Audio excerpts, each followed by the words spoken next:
안녕하세요. 그동안 잘 지내셨나요? 오늘은 관심이 없으면 불안한 사람에 대해서 영상을 준비했어요. 혹시 여러분 주변에 주목받기를 좋아하는 사람 있나요? 한마디로 관심종자라고 부르는 사람들이요. 모든 세계가 자기 중심으로 돌아가야 한다고 믿는 사람들이죠. 자기가 온 세계의 중심이에요. 그래서 자기가 주목받아야 하고, 자기가 주인공이 되어야 하고, 자기가 무대 위의 스타가 되어야 해요. 그래서 이런 사람들은 감정이 아주 풍부한 것처럼 보이죠. 드라마틱한 연기력을 보여주기도 하고요. 주변 환경과 상황에 따라서 갑자기 눈물을 보이기도 해요. 이런 사람들을 겪어보신 적 있나요? 아니면 나 자신이 그런 성격이 있다고 느낀 적은 있으신가요? 이 성격이 바로 히스테리성 성격장애 혹은 연극성 인격장애라고 합니다. 이 장애의 특징과 장단점, 개선 방법, 그리고 이를 극복한 유명인의 사례까지 차근차근 이야기해 볼게요. 히스테리성 성격장애를 한마디로 말하면 주목받고 싶은 욕구가 감정을 지배하는 성격이라고 할 수 있어요. 이 한 문장으로 히스테리성 성격장애의 핵심을 담고 있어요. 타인의 관심을 끌고자 하는 욕구가 강하고요.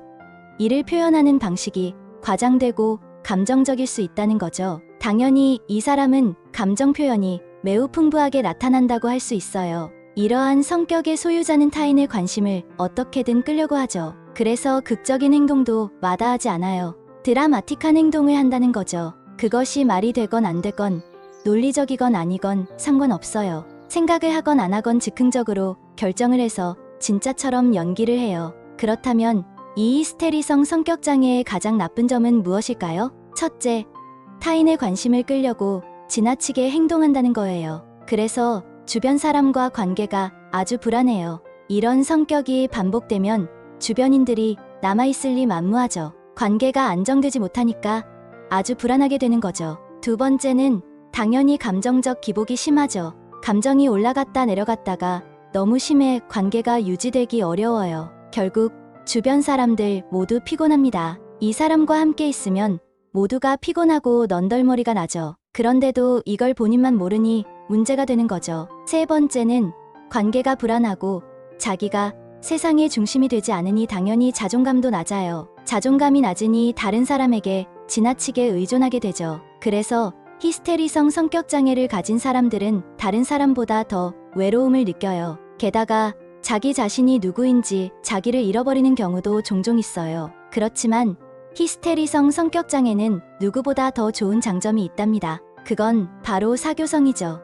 이들의 사교성은 아주 매력적이라고 할 수 있어요. 옆에 있는 사람과 금방 친해질 수 있는 융통성 교제성이 있어요. 그래서 처음 만나는 주변 사람들에게 매력적으로 다가오죠. 그 다음에 좋은 점은 창의성과 표현력 아주 뛰어나다는 겁니다. 처음에 얘기했다시피 이 친구들은 감정을 풍부하게 표현하기 때문에 예술적으로 창의력도 잘 발휘하는 능력이 있어요. 그래서 예술가가 될 수 있는 소질이 다분하죠. 마지막으로 이 사람들이 가지고 있는 장점 중의 장점은 카리스마가 장난 아니라는 거예요. 사람들에게 강렬한 인상을 남기죠. 그렇기 때문에 그룹 내에서나 공동체 안에서 주목받는 존재가 된답니다. 이러한 카리스마는 예술, 공연, 대중적인 분야에서 매우 뛰어난 강점으로 작용하기도 합니다. 그러면 이제 이 히스테리성 성격장애를 어떻게 고쳐야 할까요? 세 가지가 있어요.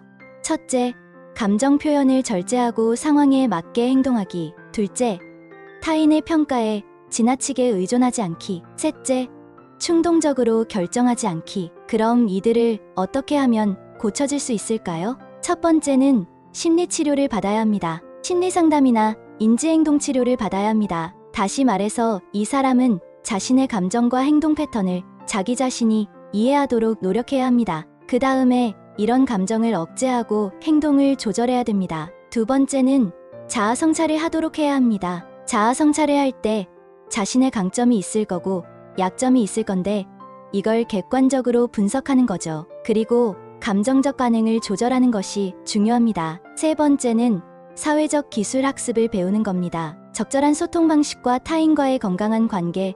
사실 이걸 배우는 건 누구에게나 어려워요. 하지만 적절한 소통 방식을 배우고 건강한 타인 간의 관계를 형성하는 법을 배우면 누구보다도 더 건강한 삶을 즐길 수 있습니다. 자, 그러면 히스테리성 성격 장애를 극복한 유명인 2명을 보겠습니다. 첫째는 드류 베리모어입니다. 드류 베리모어는 어린 시절부터 많은 주목을 받았다고 해요. 그렇지만 청소년기에 감정적으로 매우 불안정한 상태를 겪었어요. 그런데 용기를 내서 그녀는 심리치료를 받기 시작했고 가족의 지원을 통해 자신의 감정을 관리하게 되었어요. 이제는 누구보다 더 건강한 균형 잡힌 삶을 살아가고 있어요. 둘째는 안젤리나 졸리입니다. 안젤리나 졸리는 어린 시절 감정적 격변을 심하게 겪었다고 해요. 하지만 심리치료와 자선활동을 통해 내면의 균형을 되찾기 시작했어요. 현재 그녀는 UNHCR 친선대사로 활동하며 타인에게 도움을 주는 삶을 살고 있습니다. 자, 이제 마무리할 시간이네요. 히스테리성 성격장애는 나쁘게 말하면 관심종자라고 하며 멀리할 수 있지만 사실은 감정적으로 풍부하고 창의적인 기질과 특성이 있는 사람입니다. 이 장애의 가장 나쁜 점은 관계 불안과 자존감이 낮아서 타인에게 의존적일 수 있어요. 하지만 가장 좋은 장점은 매력적인 사교성과 뛰어난 창의력입니다. 이 장애를 극복하기 위해서는 자기 성찰과 심리치료가 중요하고요. 이를 통해 건강한 관계와 행복한 삶을 살 수 있습니다. 드류 베리모어와 안젤리나 졸리의 사례처럼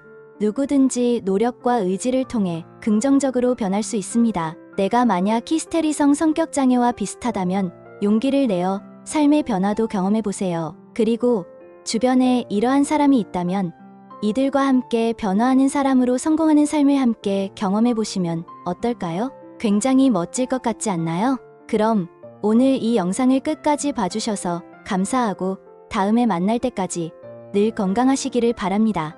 안녕?